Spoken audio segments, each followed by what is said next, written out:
চলো দেখাই তোমাদেরকে। ওদের জন্য আমি কালকে স্লেট নিয়ে এসেছি সেগুলো।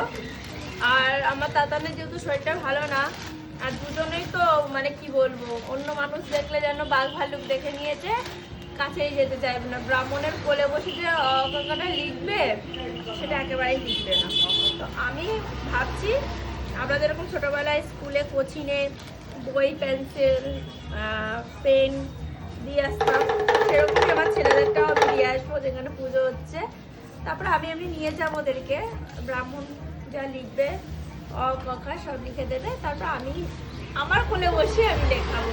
নইলে এমনি ছেলেটার শরীর ভালো না, প্লাস কান্নাকাটি করবে, আমি চাই না। তো এই যে কালকে দেখো এই চক দিয়ে এসেছি। এই চকটা আমার নেওয়ার ইচ্ছে ছিল না, তাও দেখলাম যে পুরোটাই নেওয়া আমার বেটার হবে। আর এই চক দিয়েও এখন লিখতে সুবিধা হবে। আর এই দেখো সিলেট, আমি কিন্তু এই সিলেটটা কিন্তু কাঠে নিয়েছি, এটা আমি কিন্তু ইসে নিয়ে নিই, যে কী বলে পাথর না, পাথরে নিয়ে নিই। কারণ পাথরটা কিন্তু খুবই আমার কাছে ডেঞ্জারাস, কারণ আমার ছেলেরাই ডেঞ্জারাস তার জন্য। এই যে দুটোই